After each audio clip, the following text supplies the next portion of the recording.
it was quite an interesting life. Matter of fact, I'd go back to it tomorrow.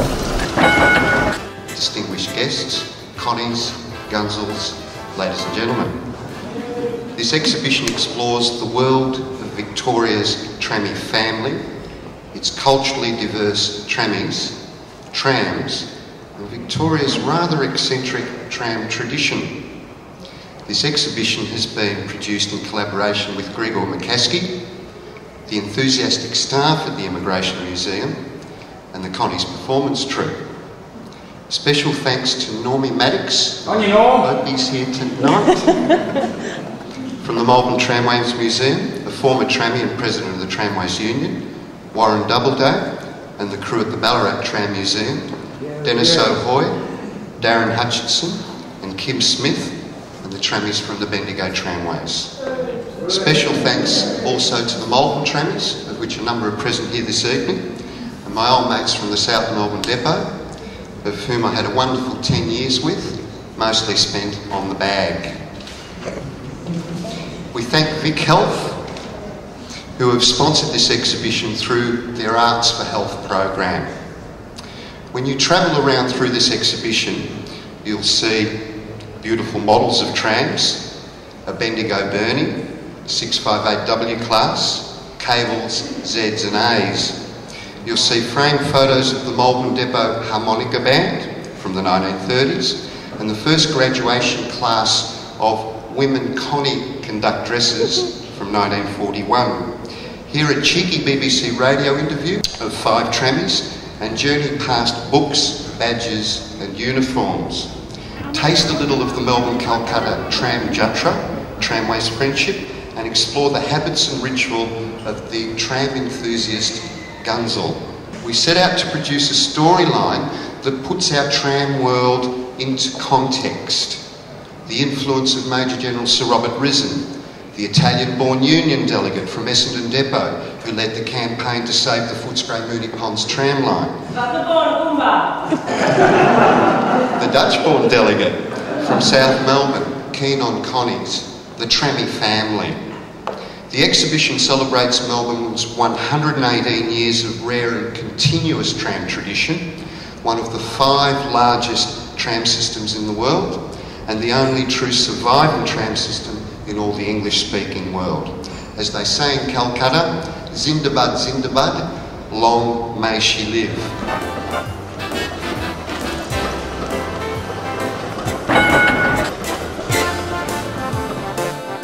May we introduce Mr. R.J. Risson, Chairman of the Tramways Board. Yes, nothing of course just happens, or if it does, it probably happens wrongly. A great deal of pre-planning is necessary. And in transport, and maybe other things too, the simpler and smoother a thing appears on the surface, the greater the amount of work probably put into it beforehand. My point is well illustrated by this map, showing the board's tram and bus services interweaving and crisscrossing over, some 200 square miles of metropolitan Melbourne. At present, the board has upwards of 4,500 employees, most of them, of course, in uniform, but quite a large number not in uniform, backing them up. And it could do with another 200 or 300 right now.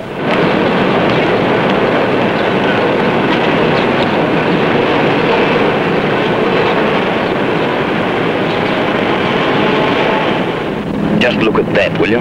Great monster. All they do is cause congestion and block up the road. But surely it's the other way around, Mr. Johnson.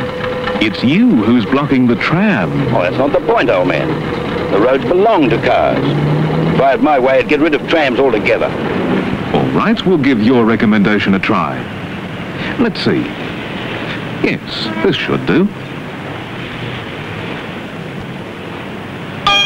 There, that's fine. Now let's take the tram out of the picture. It certainly leaves a nice wide space. Ah, but we forgot. That tram was carrying 90 passengers, Mr. Johnson. How do we get those 90 passengers to work, now that their tram is gone? Simple, old man. Let them drive cars. Thank you. Now, statistics show that each car driven to the city contains an average of 1 1/4 people. Now, 1 1/4 into 90. Yes, that's about 70 cars. Good heavens. As you can see, these cars, even when they're jammed head to tail, take up 20 times more road space than the tram did. Multiply them by several thousand peak period tram trips a day, and you'd have 1/3 of a million additional cars on the road. There'd be such traffic chaos that none of us would ever get to work. Oh no, Mr. Johnson. Trams don't cause traffic congestion. They help to minimize it. All right then. I was mistaken. You can't accommodate all the city's tram passengers and cars. Well, replace the trams with buses then. Certainly. Buses coming up.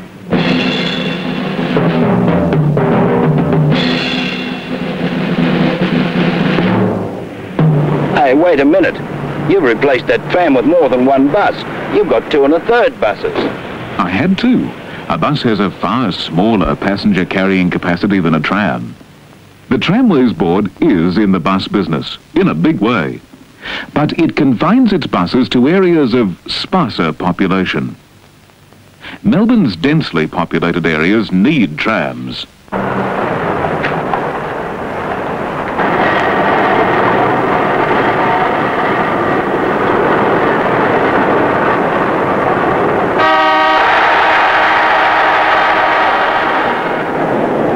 In situations like these, trams are the motorist's best friend. They help keep the roads clear of traffic that would prevent you from driving at all.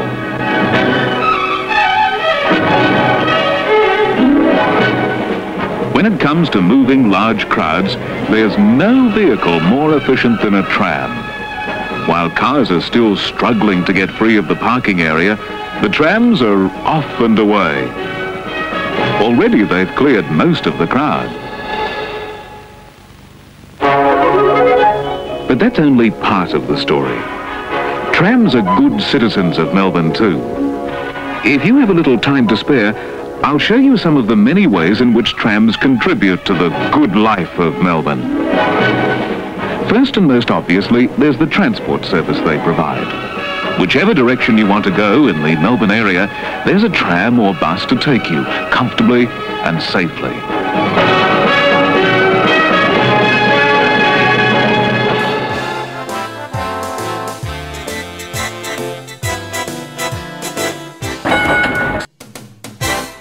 Here we are at the Immigration Museum on Flinders Street in the city of Melbourne, and I'm here today to have a chat to a number of people who've been involved in the history of the tram world.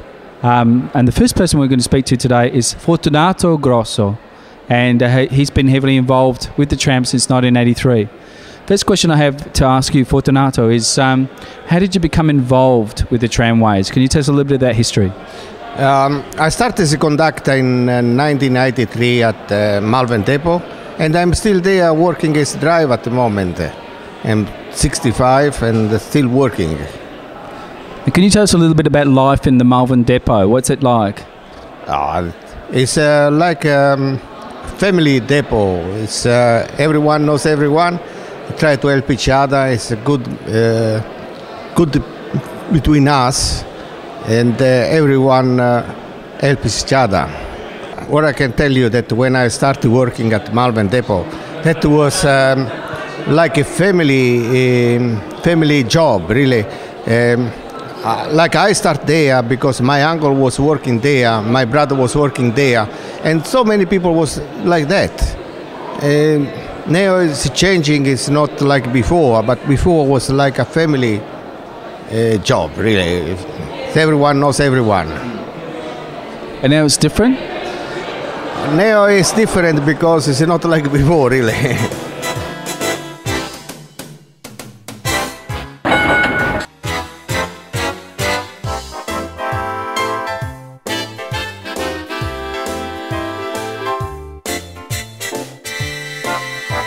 Welcome to the Immigration Museum.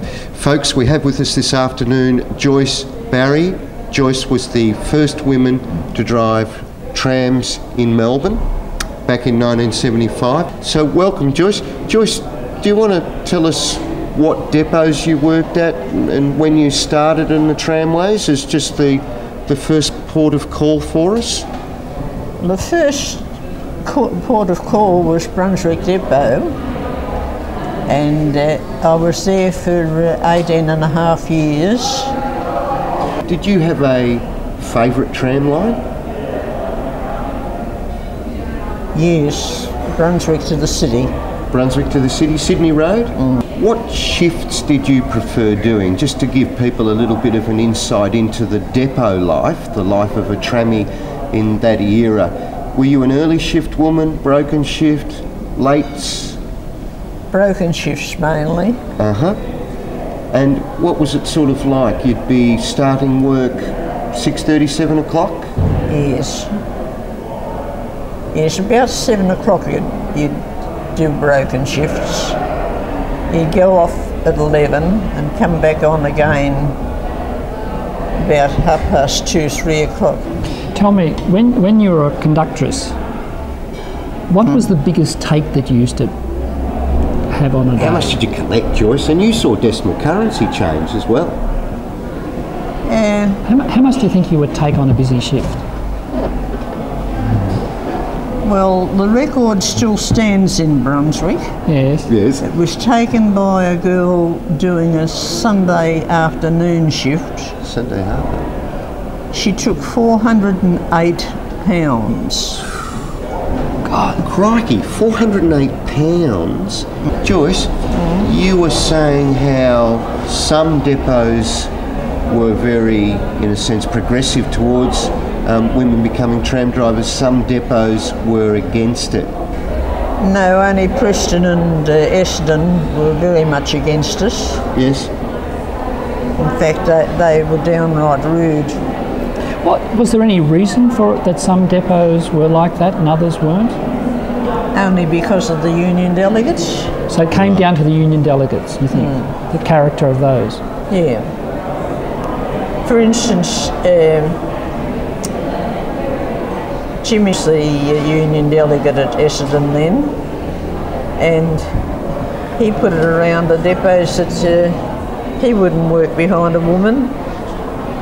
She'd have to have balls before he'd work behind a woman. Joyce, you started in the year of the Olympic Games, when the Olympic Games came to Melbourne. Yes. Any memories at all that stand out there? My word, there are. Any you want to share with us at all? Well, some of them are funny. Yes. But I had a woman come up to me with a little boy, and he was distressed, and she said to me, please, quick, ooh. And it was the actions for somebody for the toilet.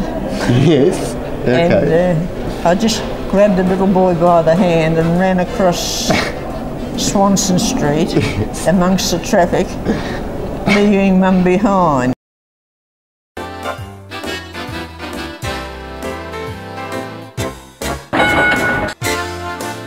We've got Reg Dean with us here this afternoon. Now, Reg, we've got to know him because Reg was a tramway worker on the Geelong Tramways. In that period, you were how many years on the tramways? Near enough to 10 years. A great camaraderie in amongst the tramway workers? Oh, absolutely. Yeah. They didn't matter where you seen them. They always recognised you. Didn't matter how you were dressed or anything. We're like a brotherly system. And Geelong, for instance, in Melbourne, where I've been a tramway worker there, and we had 8 different tram depots and quite an extensive system. Yeah. In Geelong, it was about a 20-kilometre system, 12 and a quarter miles is what we've been reading through. And in a sense, you had that one depot. One depot. How many trammies? Can you remember how many trammies you'd have? At the peak period of the tramway workers, that's motormen conductors, was just about 80. The trammies themselves, were there characteristic connies, anyone that used to sing or perhaps recite a bit of poetry or play an odd trick, Oh, we had a few of those, yes. We had one fella, whenever he was in the depot having a meal break, he'd start up an argument just before he was due to go out, and he'd get two fellas arguing the point like hell, and he'd just get up and walk out and leave them arguing. He's a nice bloke. What, flustering the crew, was he? Yeah, that was a fellow by the name of Dick Lodge, who's no longer with us, of course, but yes. He was a character. And we had Eric Sweeten, who was a well-known fella on the trams. Yes. He swam all the year round, and he taught swimming at the Eastern Beach. Yes. And one of his tricks, what it used to be, because the city depot for most trams was up at the corner of Ryrie and Moorabool Streets. Yes. Especially in the holiday season, he'd get out of the tram and he'd point up in the sky, and you'd see the people come out from underneath the verandas and all look up. Yes. But there was nothing there. Right. Okay. They did have conductresses on the Geelong Tramways during the war, and as the fellas returned from the Army, Air Force or Navy, the conductresses were reduced in number and replaced by ex-servicemen. Interesting. And the women that then had filled the spaces of the men on the Geelong Tramways, like the Melbourne Tramway story, then made room for a lot of the men that were returning? That's correct, yes. I think when I'd been there about 2 years, 3 years, and there was 4 conductresses left out of approximately 25. How much was a tram ride in Geelong? Did you have 1 section, 2 section tickets, etc.? Yes, we had different sections. We had a penny section, a tuppenny section, a threepenny section, and then on the north we had a fourpenny section. And later, of course, they increased. The penny section disappeared, became a tuppenny, then the threepenny became 4pence, and the 4pence became 5pence, and eventually became 6pence. Children were half price. We worked the whole system. You very seldom were on the same route from one day to the next. Uh-huh. You might be on Belmont North today, yep. And you might be on West tomorrow, or you could be on East Jewel the next day. Then you could go to Eastern Park the following day. Yes. Some days you were on early shift, which we call day shift, which commenced, the first tram out was at 6:10 of the morning. Yes. To go to North Geelong. And we had one character on there that he knew we only had a £1 note in change, and every Monday morning he'd hand up a £10 note for his fare, which at that time was 4pence. So of course it doesn't take trammies long to get to know what goes on, so we put enough money in to make up a change for £10. Yes. And yes, Greg Clark was on it next Monday, and he's going to cop him, so he got the £10 worth of change in a brown paper bag, yep. Which was made up of shillings, sixpences, threepence, and a few pennies and a few halfpennies. Uh-huh. And it was £10 less the 4pence. So when he handed up the £10 note, I'm not sure it was Greg, but he'll do for the time being, he took the £10 note, handed him the brown paper bag, and he said, I think when you check that, he said, you'll find it's the correct change. Yes. He was still counting his change when he got to the North Terminus. He never tried it again. Never tried it again. Yeah, well, we did get a petition up, of which 16,000 signatures, but the council, the SEC, Ford Motor Company, Bender's Busways and the Shell Company didn't want anything to do with tramways. So you're up against some pretty strong forces there. Melbourne is a bit odd, like Calcutta, I think.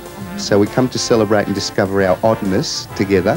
Calcutta and Melbourne, interestingly, are two great rare tramway survivors, and so in that respect, Melbourne would be the last in the English-speaking world, and Calcutta definitely the last in the subcontinent. And out of, let's say, the Asian cities, your Kuala Lumpurs, your Bangkoks, your Jakartas, that once had tramway systems, and of course Bombay, Madras, Karachi, and other grand Indian cities, Calcutta's the last one. We have similar stock in that when we drive these older version trams, the wooden trams in Melbourne, we share something with Calcutta as well. We have old British designed, in a sense, controller trams where we turn a wheel and ding ding, you've got sort of air brake system and a manual controller thing. We share that. We share that distinctly between ourselves. So the project has involved the tramway workers very closely as a part of the whole of the project. And we work with the conductors, the drivers, tram mistri, breakdown, PWD, overhead electrical, jamadars, inspectors. All of the people that are involved with the CTC are involved in the Tram Wuchta, in the festival. As an example, Mr. Khan drove the Tram Jatra tram. Hugh, what was it about the tram that intrigued you suddenly? What was it that clicked that whole interest? I think basically because it was a fixed track, so therefore you always knew where a tram went because you could see the tram lines and the overhead wires heading off into the distance. And I think that's what started to fascinate me, that these trams went somewhere, and that sort of brought the interest up. And also too, at that stage Sydney was getting rid of its trams, so that basically as I was growing up, every 6 months a major section of the tramway network would close. Now Ray, Gunzels is a theme that we've covered in the exhibition upstairs. You're an enthusiast yourself? Yes, I'm more interested in the history of trams, the past history that I would like to find out more about. That's why I kept 4 scrapbooks, and as I finished photocopies from them. A lot of your material's actually in that current exhibition because you've been sending me books from the Tramway Board, etc., Tramway Union magazines. So, you know, you've been an avid collector of anything that's been written up in the newspaper over the years, re Tramways? Yes, I also got 73 old Union magazines, starting from 1964, which I intend to give away, and probably some of them to you. Because there's no actually museum here, is there? There's no real... This is one of the battles that we have at the moment. We're actually trying to get a museum up and running so we can house all of these great collections. Do you like trams? I do like tram, and because one thing, like I like driving, and this thing you drive, it's not like a car or buses that you have a steering wheel, but this one got no steering wheel. And so, you know, you either drive it, the old tram, they drive with hand, and the new tram, you drive with feet. And so your hand, you got to just only play, you know, on a button, pressing the gong and the door switch. In San Francisco, they've got a line there that not just the cable cars, but they've got a line there. They've got 5 lines that have got the latest modern light rail vehicles on them. They've also got a line they've just built, a brand new line called the F line that operates heritage cars, not unlike our Ws. In fact, one of our Ws is running on that system now. So it actually fits the gauge? Oh, absolutely. Absolutely. And I was driving it in November. Tell us some of the feedback you've had from people, international travellers maybe, or even local people, just about the idea of a tourism tram or the city circle trams? Well, not just the tourism tram or city circle tram, but trams in themselves. Most of them say, what a wonderful transport system you've got.